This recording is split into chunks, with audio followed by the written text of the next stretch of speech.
إن الحمد لله نحمده ونستعينه ونستغفره ونعوذ بالله من شرور أنفسنا ومن سيئات أعمالنا من يهده الله فلا مضل له ومن يضلل فلا هادي له وأشهد أن لا إله إلا الله وحده لا شريك له وأشهد أن محمدا عبده ورسوله أما بعد فإن خير الحديث كتاب الله وخير الهدي هدي محمد صلى الله عليه وعلى آله وسلم وشر الأمور محدثاتها وكل محدثة بدعة وكل بدعة ضلالة وكل ضلالة في النار. قال الله تبارك وتعالى يا أهل الكتاب لا تغلوا في دينكم ولا تقولوا على الله إلا الحق. میرے محترم دینی بھائیوں، توحید ایک انسان کے لیے سعادت اور نجات کا ذریعہ ہے، اور توحید سے دوری ناکامی کی بنیادی وجہ ہے۔ ایک انسان ایک اللہ کو اپنا رب اور معبود مانے اور اللہ تعالیٰ کی ذات و صفات میں اس کو یکتا مانے، اس کے ساتھ کسی کو شریک نہ کرے، یہ بھلائی کی سب سے پہلی سیڑھی ہے۔ اس کے بغیر بھلائی کا تصور نہیں ہو سکتا ہے۔ کوئی انسان اس وقت تک کہ اچھا قرار نہیں پا سکتا ہے جب تک کہ اس کا عقیدہ اچھا نہ ہو۔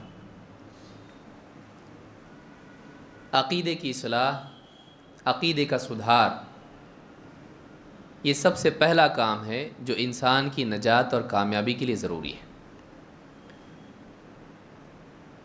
لیکن شرک اور بگاڑ ایک انسان کو دنیا اور آخرت میں دونوں جگہ، دونوں مقامات پر برباد کر دیتا ہے، اس کی نیکیوں کو برباد کرتا ہے، اس کو اللہ کے ہاں نجس اور پلید بنا دیتا ہے۔ انما المشرکون نجس، اور آخرت میں اللہ رب العالمین کی رحمت سے وہ محروم ہو جاتا ہے ہمیشہ کے لیے۔ ان اللہ لا یغفر ان یشرک بہ، اللہ تعالیٰ شرک کی ہرگز مغفرت نہیں فرمائے گا۔ لہٰذا توحید نجات، سعادت، کمال اور کامیابی کا زینہ ہے، اور شرک بربادی کی کھائی میں لے جانے والا سبب ہے۔ ایک انسان کو اپنی زندگی میں سب سے زیادہ اس بات پر دھیان دینا چاہیے کہ اس کے عقیدے میں بگاڑ اور بربادی کے کوئی دروازے نہ کھلیں۔ بعض اوقات ماننے کے باوجود بھی آدمی انکار والوں میں شامل ہو جاتا ہے، اور یہ کیسے ہوتا ہے آج کے درس میں ہم کو دیکھنا ہے۔ غلو اور اسی طرح سے عقیدت، محبت میں حدیں پار کر جانا، شخصیات کی تعظیم، ان کا احترام، اس سلسلے میں حد پار کر کے ان کو حد سے زیادہ بڑھا دینا، یہ وہ بنیادی ذریعہ ہے جہاں سے آدمی کے عقیدے میں شرک شامل ہوتا ہے۔ ماننے والے شرک کیسے کرتے ہیں؟ رسول کو ماننے کے بعد بھی زندگی میں شرک کیسے آتا ہے؟ یہ انسان کا المیہ ہے۔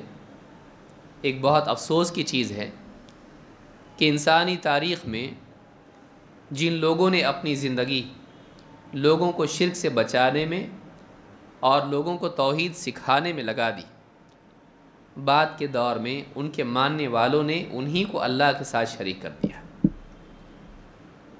جن لوگوں نے اپنی زندگی کے رات دن ایک کر کے لوگوں کو شرک سے نکالا، جن کی زندگی میں مرکزی عنوان، مرکزی دعوت اللہ وحدہ لا شریک لہ کی عبادت اور غیر اللہ کی عبادت سے بچنا ان کی زندگی کا مرکزی عنوان تھا، مرکزی مقصد ان کی زندگی کا، مرکزی کام ان کی زندگی کا تھا۔ جب وہ دنیا سے چلے گئے تو ان کے ماننے والے، ان کا احترام کرنے والے، ان سے محبت کرنے والے، انہوں نے انہی کو اللہ کے ساتھ شریک کر دیا۔ یہ انسانی تاریخ کا ایک بہت ہی افسوسناک حال ہے۔ لہٰذا آپ دیکھیں گے کہ اللہ کے نبی صلی اللہ علیہ وسلم نے وہ سارے چور دروازے بند کر دیے جہاں سے یہ برائی آ سکتی تھی۔ آپ نے اپنے قول کے ذریعے سے، اپنے عمل کے ذریعے سے لوگوں کو اس بات کی تعلیم دی کہ عبادت کے لائق صرف اور صرف اللہ ہے، ساری عظمت اللہ کے لیے ہے۔ بڑائی اگر کسی اور کو دنیا میں ملتی ہے اللہ کے دینے سے ملتی ہے، حقیقی بڑائی اللہ کے لیے ہے۔ سارے کائنات کے خزانے اس کے پاس ہیں، اس کے دینے سے ملتا ہے۔ وَمَا بِكُم مِّن نِّعْمَةٍ فَمِنَ اللَّهِ، تمہارے پاس اگر کوئی نعمت ہے تو اللہ کی طرف سے ہے۔ وہ کائنات کا رب ہے، وہ ساری مخلوقات کا خالق ہے، وہ ساری کائنات کا نظام چلانے والا ہے، بارش کا برسانے والا، صحت کا دینے والا، انسان کے مسائل کو حل کرنے والا، اولاد دینے والا، شفا دینے والا، وہ ایک اللہ ہے۔ اور وہی ہمارے سجدوں کا حقدار ہے، وہی ہماری دعاؤں کا حقدار ہے، وہی ہماری قربانیوں کا، نذر نیاز کا، بلکہ ہر قسم کی عبادت کا حقدار ہے۔ اس کے سوا کوئی معبود نہیں۔ نبی کریم صلی اللہ علیہ وسلم نے اپنی پوری زندگی اس دعوت میں خرچ کر دی، صرف کر دی، اور بہت ساری احادیث میں ہم کو بتلا دیا کہ کہاں سے شرک آ سکتا ہے۔ آج کے درس میں اسی عنوان کے تحت کچھ باتیں ہم دیکھیں گے، خاص طور سے محمد عربی صلی اللہ علیہ وسلم اور آپ سے پہلے ایک نبی اور ایک رسول جو آ کر گئے ہیں، عیسیٰ علیہ السلام، ان دونوں کے معاملے میں ایک مناسبت ہے۔ آپ کو اسی چیز کا خطرہ تھا جو آپ نے اپنے پہلے نبی، اپنے سے پہلے نبی کے بارے میں دیکھا، کہ ان کے ماننے والوں نے انہیں اللہ کے ساتھ شریک کر دیا، اللہ کی ربوبیت میں بھی اور اللہ تعالیٰ کی الوہیت میں بھی، بلکہ اللہ کی صفات میں بھی۔ کہیں ایسا محمد صلی اللہ علیہ وسلم کی امت میں نہ ہو، اس کے لیے آپ نے پیشگی طور پر امت کو ان برائیوں سے آگاہ کر دیا، ان راستوں سے آگاہ کر دیا جن کے ذریعے آدمی اس گمراہی تک پہنچ سکتا ہے۔ لہٰذا آج ایک حدیث کا مطالعہ ہم کریں گے جس میں اللہ کے نبی صلی اللہ علیہ وسلم نے عیسیٰ علیہ السلام کے بارے میں کچھ باتیں بیان کی ہیں۔ اس سے پہلے کہ ہم اصل حدیث کو دیکھیں، یاد رکھیں کہ ہماری زندگی کا ایک مقصد ہے، اور وہ مقصد کیا ہے؟ اللہ کی عبادت۔ وَمَا خَلَقْتُ الْجِنَّ وَالْإِنسَ إِلَّا لِيَعْبُدُونَ، میں نے جنات کو اور انسانوں کو صرف اپنی عبادت کے لیے پیدا کیا ہے۔ یہ ہوا زندگی کا مقصد۔ ایک اللہ کے باب میں یاد رکھنا اللہ ہمارا معبود ہے اور کوئی نہیں۔ دوسرا ہے اس مقصد کے بعد پیش آنے والا انجام، وہ کہاں ہوگا؟ آخرت میں، یا تو جنت ملے گی یا پھر جہنم۔ وہ انسان کا انجام ہے، یہ مقصد ہے، وہ انجام ہے۔ کچھ لوگ جنت میں جائیں گے، کچھ لوگ جہنم میں، اس پر بھی ایمان ضروری ہے، اس پر بھی ایمان ضروری ہے۔ اللہ کے بارے میں اللہ کی عبادت کی تعلیم دینا اور عبادت کا طریقہ سکھانا، اس کے لیے اللہ تعالیٰ نے نبی اور رسولوں کو بھیجا۔ یہ تیسرا رکن یا تیسری بات ہے جس کو یاد رکھنا ہے۔ تین بنیادی باتیں ہیں جس کو ہر مسلمان کو جاننا چاہیے۔ ایک، اس کی زندگی کا مقصد اللہ کی عبادت ہے۔ دو، اس مقصد کو پورا کرنے والا کامیاب ہے، آخرت میں جنت میں جائے گا۔ اس مقصد میں کوتاہی کرنے والا یا سرے سے اس مقصد کو برباد کرنے والا جہنم میں جائے گا آخرت میں۔ یہ دو باتیں ہیں، مقصد، انجام۔ لیکن یہ معلوم کیسے پڑا؟ کس نے بتایا؟ اللہ نے اپنی طرف سے نیک بندوں کو نبوت اور رسالت عطا کی ہے۔ یہ رسول لوگوں کے پاس آتے اور لوگوں کو سچائی کا علم دیتے ہیں۔ تو اللہ کے بارے میں تعارف اور آخرت کے بارے میں حقائق لوگوں کو بتانا، یہ دونوں چیزیں ہم کو ملی کہاں سے؟ رسول کے ذریعے سے۔ ان تینوں بنیادی ارکان، یہ بہت ہی اہم ارکان ہیں ایمان کے، اللہ پر ایمان، رسول پر ایمان، آخرت پر ایمان۔ اس کے علاوہ اور 3 رکن اور ہیں، لیکن یہ 3 بنیادی باتیں ہیں جن کا جاننا ہر مسلمان کے لیے بلکہ ہر انسان کے لیے ضروری ہے۔ اور ایک حدیث میں اللہ کے نبی صلی اللہ علیہ وسلم نے ان تینوں چیزوں کو جمع کر دیا ہے اور کچھ تفاصیل بھی اس کے ساتھ جوڑ دی ہیں۔ ایک بہت ہی عظیم الشان حدیث ہے جو عبادہ ابن صامت رضی اللہ تعالیٰ عنہ نے روایت کی ہے، اور آج ہم اسی حدیث کا مطالعہ کریں گے جتنا ہو سکے۔ بچا ہوا حصہ اگلے درس میں ہم دیکھیں گے انشاءاللہ، کیونکہ یہ بہت بڑی حدیث ہے، یعنی اس میں جو محتویات ہیں بہت زیادہ ہیں۔ کیا حدیث ہے آئیے دیکھتے ہیں۔ اللہ کے نبی صلی اللہ علیہ وسلم فرماتے ہیں، من شہد اللہ الہ الا اللہ وحدہ لا شریک لہ وان محمدا عبدہ ورسولہ وان عیسیٰ عبد اللہ ورسولہ وکلمتہ القاہا الی مریم وروح منہ والجنۃ حق والنار حق ادخلہ اللہ الجنۃ علی ما کان من العمل۔ اس حدیث کو امام البخاری اور مسلم دونوں نے روایت کیا ہے۔ کیا حدیث ہے؟ آپ صلی اللہ علیہ وسلم فرماتے ہیں، جس نے اس بات کی گواہی دی کہ اللہ کے سوا کوئی عبادت کے لائق نہیں، من شہد اللہ الہ الا اللہ وحدہ لا شریک لہ، وہ ایک ہے، اس کے ساتھ کوئی شریک نہیں، اس کا کوئی شریک نہیں، اور وَأَنَّ مُحَمَّدًا عَبْدُهُ وَرَسُولُهُ، اور محمد صلی اللہ علیہ وسلم اللہ کے بندے اور رسول ہیں، وَأَنَّ عِيسَىٰ عَبْدُ اللَّهِ وَرَسُولُهُ، اور عیسیٰ علیہ السلام بھی اللہ کے بندے اور اس کے رسول ہیں، وَكَلِمَتُهُ أَلْقَاهَا إِلَىٰ مَرْيَمَ وَرُوحٌ مِّنْهُ، اور عیسیٰ علیہ السلام اللہ کا ایک کلمہ ہے جو اس نے مریم کی طرف القاء کیا، بھیجا، اور اس کی طرف سے ایک روح ہے، والجنت حق، اور جنت حق ہے، والنار حق، اور جہنم کی آگ حق ہے، یعنی سچائی ہے، بس خیالی بات نہیں ہے، حقیقت ہے۔ ادخلہ اللہ الجنت، اللہ اس کو جنت میں داخل کرے گا، علی ما کان من العمل، چاہے وہ جس عمل پر بھی ہو یا وہ جس عمل پر ہو اس کے مطابق۔ ختم۔ اتنی حدیث ہے۔ بظاہر حدیث بہت چھوٹی ہے، لیکن اس میں آپ دیکھیں گے پہلے اللہ کے بارے میں، پھر رسول کے بارے میں، اور پھر آخرت کے بارے میں۔ یہ 3 بنیادی اہم ترین چیزیں جو دین کی ہیں، زندگی کا مقصد، اس کا انجام، اور اس مقصد کو پورا کرنے کے لیے رہنمائی کس کی ملے گی؟ رسول کی۔ طریقہ کس کا؟ رسول کا۔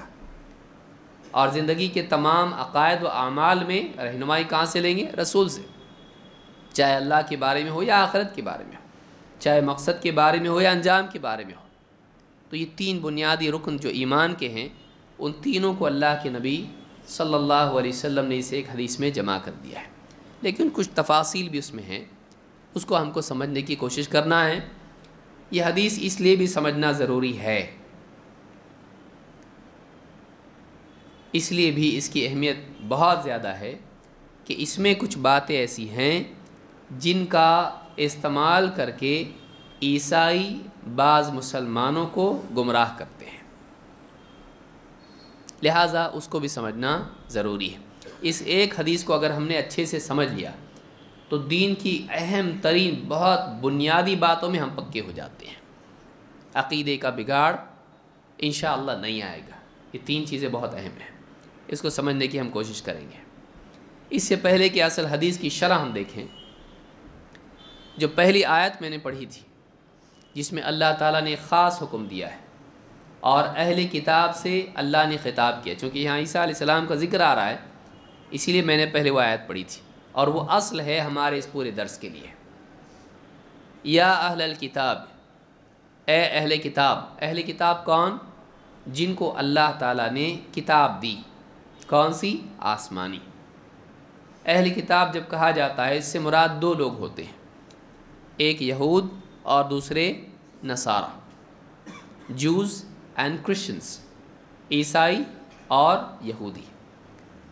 یہود کو اللہ تعالیٰ نے کتاب دی، تورات، اور ان کے پاس زبور بھی تھی داؤد علیہ السلام کی۔ تورات موسیٰ علیہ السلام کو دی گئی، اور عیسائی عیسیٰ علیہ السلام کو مانتے ہیں اور ان سے پہلے رسولوں کو بھی، لیکن یہود یہ عیسیٰ علیہ السلام کو نہیں مانتے ہیں۔ عیسیٰ علیہ السلام کو اللہ تعالیٰ نے انجیل دی، یہ کتاب اللہ کی طرف سے عیسیٰ علیہ السلام کو عطا ہوئی۔ تو آج بھی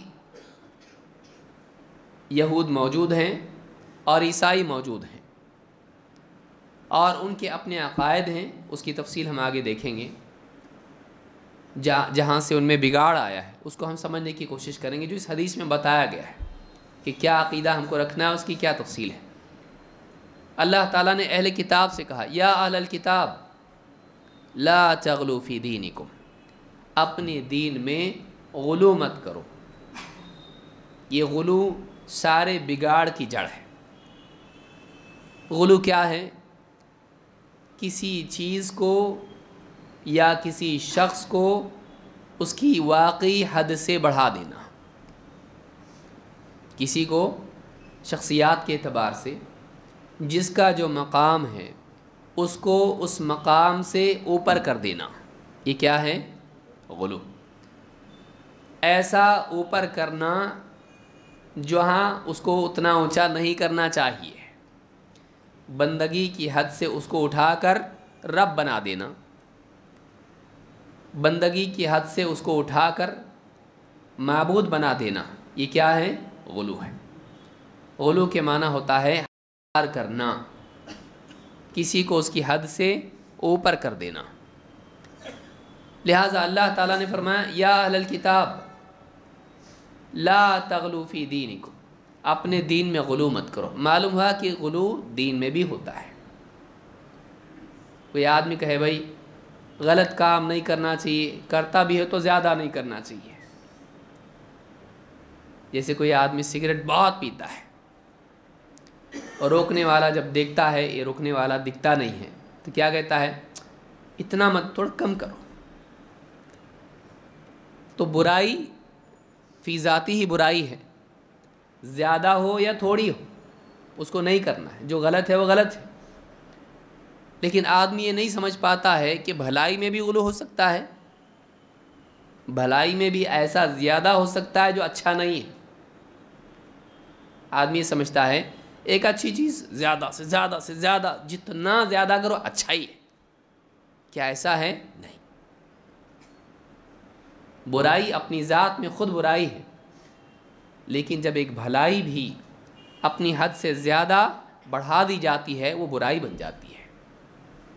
جیسے کسی کا احترام اتنا زیادہ ہو جائے کہ اللہ کے برابر آپ اس کو کر دیں، سجدہ کرنے لگ جائیں عزت کے طور پر۔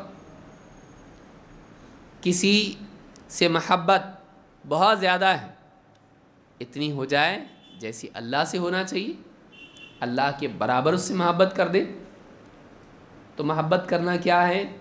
اچھا ہے، احترام کرنا اچھا ہے، لیکن جتنا احترام اور جتنی محبت ہونا چاہیے تھی اس کی ایک حد اللہ نے رکھی ہے، اس نے حد پار کر دی، یہ کیا ہے؟ غلو ہے۔ تو بھلائی میں غلو برا ہے، غلو فی ذاتی ہی برا ہے۔ غلو کہتے ہیں حد پار کر دینا۔ لہٰذا لوگ سمجھتے ہیں کہ برائی برائی ہوتی ہے، لیکن بھلائی میں زیادہ کرنا یہ برا نہیں ہے، ایسا نہیں ہے۔ بھلائی میں بھی جتنی حد اللہ نے رکھی ہے اس سے بڑھا دینا یہ کیا ہے؟ برا ہوتا ہے۔ موٹی مثال آپ دیکھیے، مغرب کی نماز آپ نے کتنی پڑھی؟ کتنی رکعت؟ 3۔ پہلے ایک رکعت، پھر ایک رکعت، پھر ایک رکعت، پھر ایک رکعت بڑھا دے تو چلے گا؟ پہلی رکعت عبادت ہے نا، اس میں قیام ہے، رکوع ہے، سجدہ ہے۔ دوسری میں بھی قیام ہے، رکوع ہے، سجدہ ہے۔ تیسری میں بھی قیام، رکوع، سجدہ۔ پھر چوتھی بھی بڑھا دیں تو کیا مسئلہ؟ اس میں کچھ نیا کرنے والے ہیں، اس میں بھی قیام آئے گا، اس میں بھی رکوع آئے گا، اس میں بھی سجدہ آئے گا، اس میں بھی تلاوت، اس میں بھی ذکر ہوگا۔ لیکن چوتھی رکعت کیا ہو گئی؟ منع ہو گئی۔ کیوں؟ اس لیے کہ 3 تک عبادت ہے، چوتھی منع ہے۔ کیوں؟ اللہ نے حد رکھ دی ہے۔ آپ مغرب میں 4 رکعت نہیں پڑھ سکتے، چاہے اعمال ہوں، چاہے عقیدت ہو، چاہے محبت ہو، چاہے تعظیم ہو۔ اللہ نے ہر معاملے میں کس میں کہا؟ لا تغلو فی دینکم۔ دین میں عقیدہ بھی آتا ہے، دین میں احکام بھی آتے ہیں، دین میں اخلاق بھی آتے ہیں۔ یہ تینوں معاملے ہیں، ان سب میں کہا لا تغلو فی دینکم۔ دین میں غلو اچھی چیز نہیں ہے۔ جتنا جس کو کرنا چاہیے اتنا ہی کرنا یہ دین ہے۔ اپنی طرف سے اس میں بڑھانا بے دینی ہے۔ اپنی طرف سے اس میں بڑھانا کیا ہے؟ بے دینی ہے۔ موٹی مثال، اس کے بعد ہم آگے بڑھیں گے۔ آپ لوگ چائے پیتے ہیں، شربت پیتے ہیں، چائے اور شربت میں کیا ڈالنا پڑتا ہے؟ شکر۔ اس کی لذت اسی سے ہے۔ لیکن آپ جانتے ہیں کہ کوئی آدمی اگر آپ کی ایک پیالی میں مٹھی بھر کے شکر ڈال دے، آپ پی سکتے ہیں اس کو؟ اگر سرے سے نہ ڈالیں، ڈائیبٹیز نہیں آپ کو، اگر سرے سے نہ ڈالیں آپ کیا کہیں؟ شکر نہیں ہے، چائے میں مزہ نہیں آیا۔ کیا چاہیے تھی اس میں؟ شکر تھوڑی کم ہے۔ کم ہونا بھی عیب ہے۔ تو اب اس نے سنا کم ہونا عیب ہے کیا؟ اچھا، زیادہ ہونا خوبی ہوگی۔ تو اس نے کیا کیا؟ جیسے قبر کو مٹی دیتے ہیں، دونوں ہاتھ سے ڈال دیا اس کے اندر، چلے گا؟ نہیں۔ آپ ہی تو کہہ رہے تھے تھوڑا ہونا عیب ہے، تو میں کیا سمجھا؟ زیادہ ہونا بھلائی ہے، خوبی ہے۔ تو میں نے کیا کر دیا؟ تو کیا کہے گا آدمی پینے والا، چائے پینے والا؟ کم بھی عیب ہے، اور وہ کم زیادہ اچھی تھی۔ شکر اگر تو کم ڈالتا وہ اتنی بری نہیں تھی، تو نے مٹھی بھر کے شکر جو ڈال دی یہ اس سے بھی زیادہ بری ہو گئی۔ اس کو یاد رکھیں زندگی بھر، اس مثال کو آپ زندگی بھر یاد رکھیں کہ صرف کم عیب نہیں ہے، زیادہ بھی عیب ہے، بلکہ بعض اوقات زیادہ بڑا عیب ہو جاتا ہے، وہ شرک اور کفر تک لے جاتا ہے۔ لہٰذا اللہ تعالیٰ نے اہل کتاب سے کہا لا تغلو فی دینکم، اپنے دین میں غلو مت کرو، حد پار مت کرو، جتنی اللہ نے لمٹ رکھی ہے اسی پر جمے رہو، اس سے آگے مت بڑھو۔ اس سلسلے میں ابن کثیر رحمۃ اللہ علیہ اپنی تفسیر میں کیا کہتے ہیں؟ کہتے ہیں ینہا تعالی اہل الکتاب عن الغلو والاطراء، اللہ تعالیٰ نے اہل کتاب کو غلو اور اطراء سے منع کیا ہے۔ غلو تو آپ جان چکے، حد پار کرنا، اور غلو اعمال میں بھی ہوتا ہے، عقائد میں بھی ہوتا ہے۔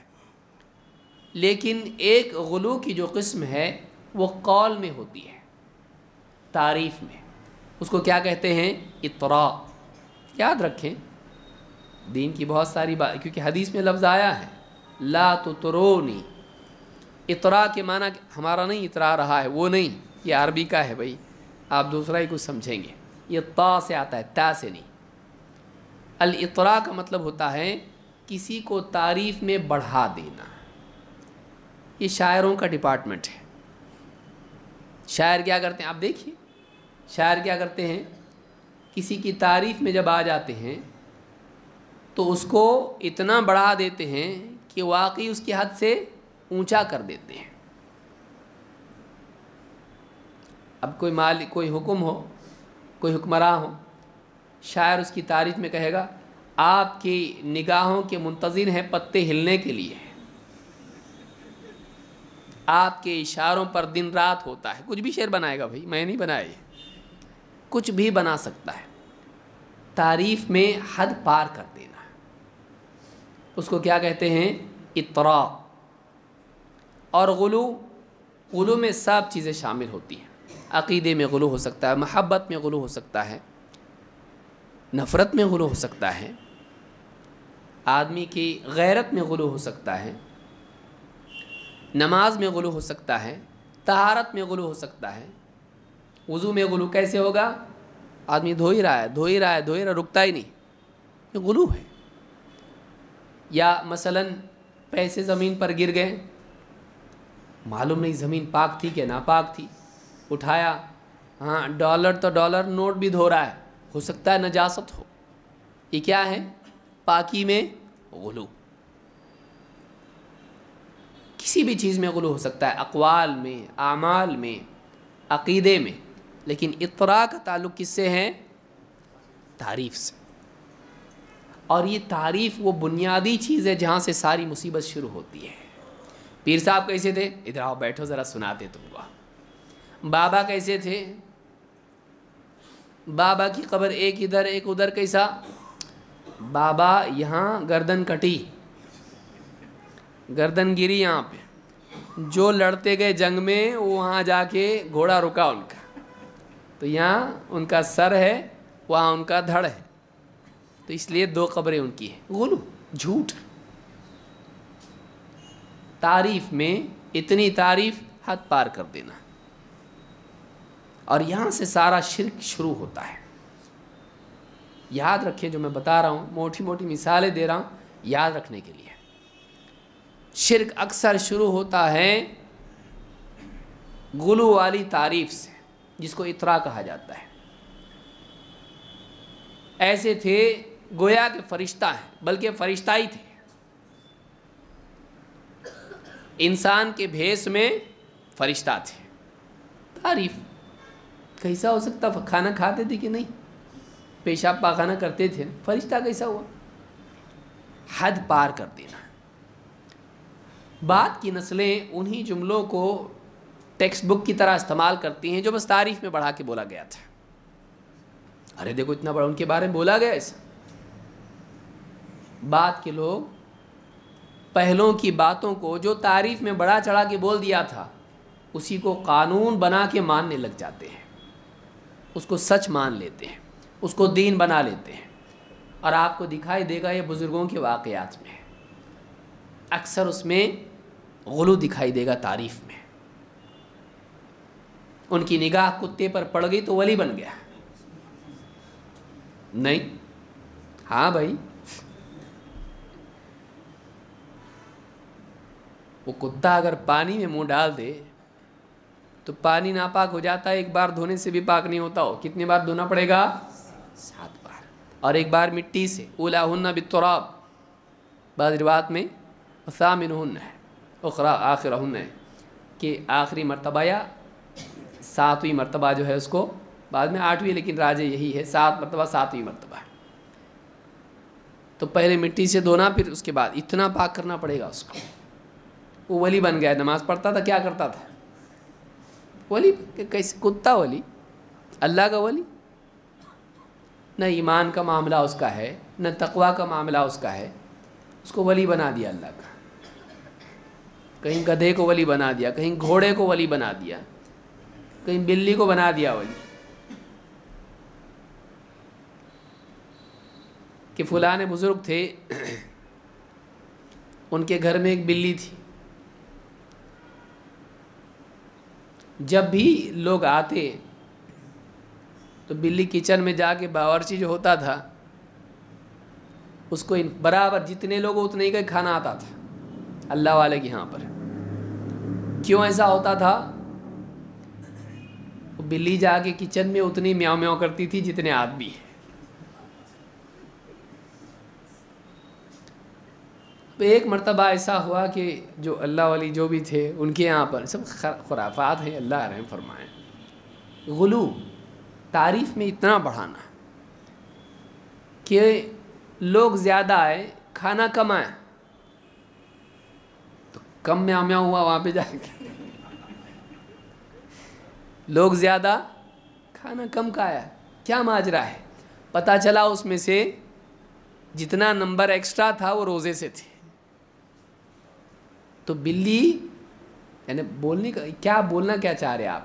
بھئی آپ اللہ کے ولیوں کے بارے میں اختلاف کر رہے ہیں، ان کو علم غیب ہے کیا نہیں؟ ان کے پاس رہنے والی بلیوں کو معلوم ہوتا تھا کہ بلی کو بھی علم غیب ہے، یہ روزے دار ہے، برابر بلی نے اتنے کم میاؤں میاؤں کی وہاں پہ جا کے، اس کو پہلے سے معلوم ہے روزے سے ہے، کچن میں جا کے اس نے کم لوگوں کا آرڈر دیا ہے۔ تو تم تو ولیوں کے بارے میں کہتے ہو، ہمارے اولیاء کے گھروں کی بلیوں کو علم غیب ہے۔ ایک صاحب نے جب بتایا تو میں نے کہا اچھا، کہ باورچی کو کیوں نہیں؟ جانوروں کو ہے، باورچی کو کی ضرورت کیوں پڑ رہی بھائی بلی کی؟ اس کو توفیق نہیں ملی، بیچارہ اتنا کھانا بنا رہا ہے، یہ تو کچھ نہیں، خالی جا رہی آرڈر دے رہی وہاں پہ۔ کچن میں جو اصل جو کک ہے تو اس کے پاس نہیں ہے نا۔ اس طرح کی خرافات تعریف میں اتنا بڑھانا ہے، بلی کو بھی عالم الغیب بنا دیا، جبکہ اللہ تعالیٰ فرماتا ہے کہ اللہ کے سوا کوئی علم غیب نہیں رکھتا ہے، کوئی عالم الغیب نہیں ہے۔ قُلْ لَا يَعْلَمُ مَنْ فِي السَّمَاوَاتِ وَالْأَرْضِ الْغَيْبَ إِلَّا اللَّهُ، اللہ کے سوا کوئی نہیں جو علم غیب رکھتا ہو، غیب جانتا ہو، چاہے آسمانوں میں ہو زمین میں ہو، اللہ کے سوا کوئی نہیں ہے۔ صاف سری آیت ہے۔ غلو، اس کو کہتے ہیں اطراء، تعریف میں کسی کو بڑھانا، اور کبھی اس میں جھوٹ بھی شامل ہو جاتا ہے۔ یہ جھوٹا ہے سب معاملہ، جھوٹے قصے، جھوٹی باتیں، جھوٹے اشعار۔ تو ابن کثیر رحمۃ اللہ علیہ فرماتے ہیں ینہا تعالی اہل الکتاب عن الغلو والاطراء، اللہ تعالیٰ نے غلو اور اطراء سے منع کر دیا اہل کتاب کو۔ یا اہل الکتاب لا تغلو فی دینکم وہذا کثیر فی النصارى، کہتے ہیں کہ یہ چیز نصارہ میں بہت زیادہ پائی جاتی ہے، نصارہ میں یہ چیز بہت زیادہ پائی جاتی ہے۔ فإنہم، کیسے؟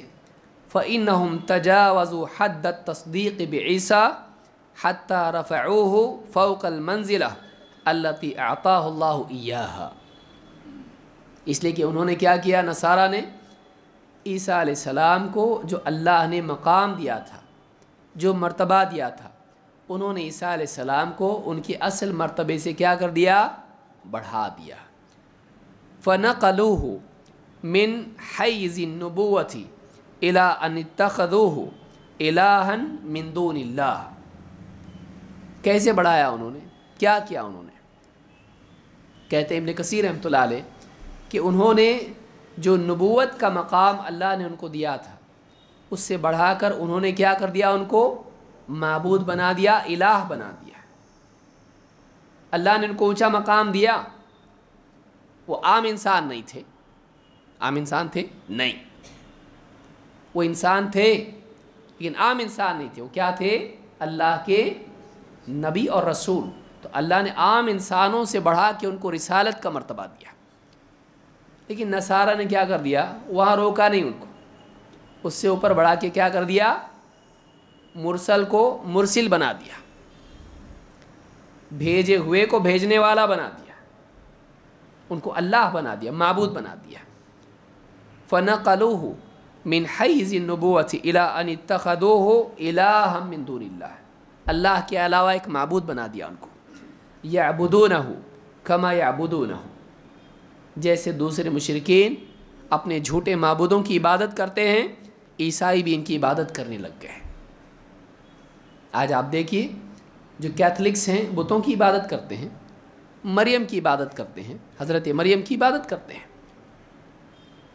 جیزس از وتھ یو، یا اس طرح کی بہت ساری گاڑیوں کے پیچھے آپ کو لکھا ہوا ملے گا، جیزس تمہارے کرے گا، تمہارے مسائل حل کرے گا، تم کو شفا دے گا، یشوع۔ انہوں نے کیا کر دیا، ان کو اپنا رب بنا لیا، اپنا معبود بنا دیا۔ یہ کیا ہے، یہ غلو ہے جس سے اللہ نے منع کر دیا۔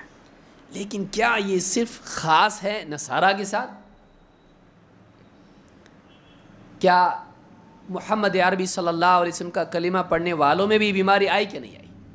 آئی۔ لہٰذا ہم اس کو ماضی کے ساتھ باندھ کے نہیں رکھ سکتے، ان کا مسئلہ ہے بھائی، یا اہل الکتاب لا تغلو فی دینکم، اہل کتاب اپنے دین میں غلو مت کرو، ان کے ساتھ خاص نہیں ہے۔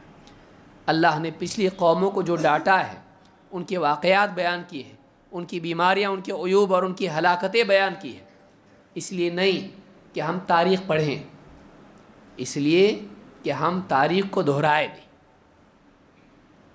کہیں ہم ان کی طرح نہ ہو جائیں۔ ان کا ہم کو بتانے کی ضرورت کیا ہے؟ ہم ان کو برا سمجھے اس کے لیے؟ ہاں وہ لوگ برے تھے، ہم بہت اچھے؟ نہیں۔ پچھلی قوموں کا بگاڑ اللہ نے اور اللہ کے رسول صلی اللہ علیہ وسلم نے ہم کو اسی لیے بتایا ہے کہ کہیں ہم پھر اس بگاڑ میں مبتلا نہ ہو جائیں۔ لَتَتَّبِعُنَّ سَنَنَ مَنْ كَانَ قَبْلَكُمْ، تم ضرور ان کے راستے پر چلو گے جو تم سے پہلے آئے ہیں۔ لہٰذا یہاں پر آپ دیکھیں گے کہ اہل کتاب کو اللہ تعالیٰ نے غلو سے منع کیا، اور خود نبی صلی اللہ علیہ وسلم نے اس امت کو غلو سے منع کیا ہے۔ جو چیز ہو نہیں سکتی اس سے روک سکتے ہیں، جو چیز ہو نہیں سکتی ہے اس کی ممانعت نہیں ہو سکتی ہے۔ جیسے کوئی نابینا ہو، اس سے آپ یہ نہیں کہیں گے غیر محرم کو دیکھنا نہیں، ہاں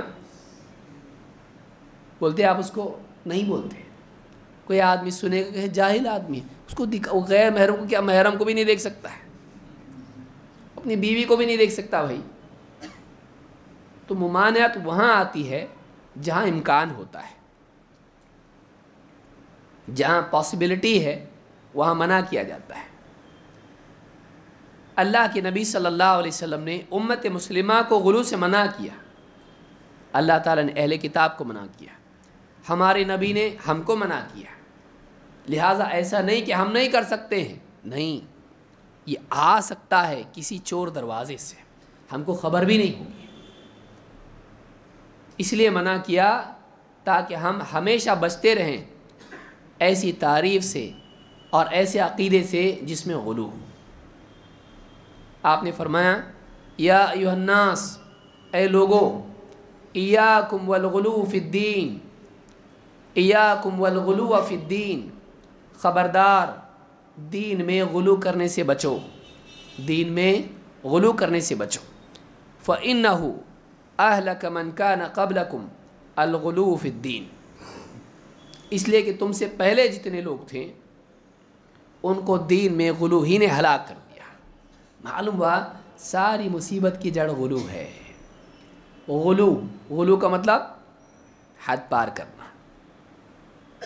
عقیدت میں حد پار کرنا، یہ ہلاکت کی شرک کی جڑ ہے۔ اسی لیے آپ نے کیا فرمایا؟ تم سے پہلے جو ہلاک ہوئے ہیں ان کی ہلاکت غلو ہی کی وجہ سے تھی، لہٰذا تم غلو سے بچو۔ عقیدے میں غلو شرک لاتا ہے، اور اعمال میں غلو بدعت لاتی ہے۔ غلو کیا ہے؟ اپنی طرف سے بڑھانا، عقیدے میں بندے کو بڑھا کر معبود بنا لیا، اور عمل میں دین کے اعمال میں اپنی طرف سے بڑھا دیا، یہ غلو ہے۔ اور یہ دونوں چیزیں کیا ہیں؟ شرک ساری نیکیوں کو برباد کر دیتا ہے، بدعت جس نیکی میں شامل ہو جاتی ہے اس کو برباد کر دیتی ہے، ہلاک، کیا ہوا عمل برباد۔ شرک ساری نیکیاں برباد کرتا ہے، اور بدعت ہر اس نیکی کو تباہ کر دیتی ہے جس میں بدعت شامل ہو جاتی ہے، چاہے وہ نماز ہو، چاہے وہ ذکر ہو، چاہے وہ تلاوت ہو، چاہے وہ دعا ہو، چاہے وہ کوئی اور عمل ہو، اگر بدعت اس میں آ جاتی ہے عمل برباد۔ اور یہ اصل کیا ہے اس کی؟ غلو، بڑھانا، اضافہ، زیادہ کرنا۔ لہٰذا آپ نے فرمایا تم سے پہلے جتنے بھی لوگ تھے ان کو غلو ہی نے ہلاک کیا ہے۔ یہ بہت بڑا سٹیٹمنٹ ہے۔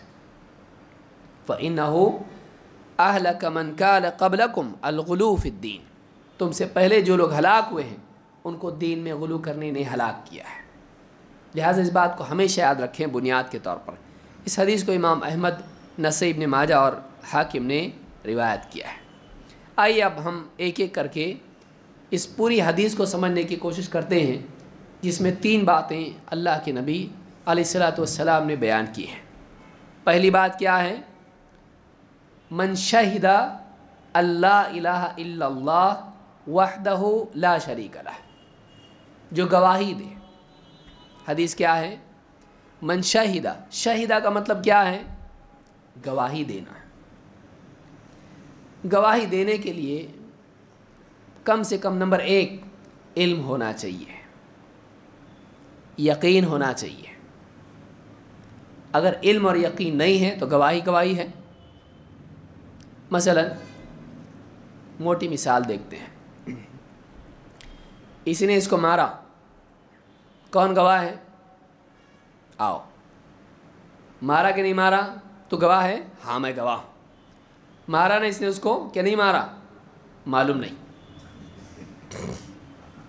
کیا کریں گے؟ دونوں مل کے اس کو ماریں۔ جو گواہ بنتا ہے اس کے پاس کیا ہونا چاہیے؟ علم ہونا چاہیے۔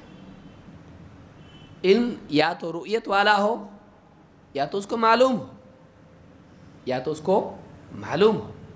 ضروری نہیں کہ دیکھے آدمی، کبھی سن کے بھی گواہ ہوتا ہے، کبھی وہ چیز حقیقت اس کو معلوم ہوتی ہے۔ تو گواہ علم نہ رکھے ہوتا ہے، نمبر ایک علم ہونا چاہیے۔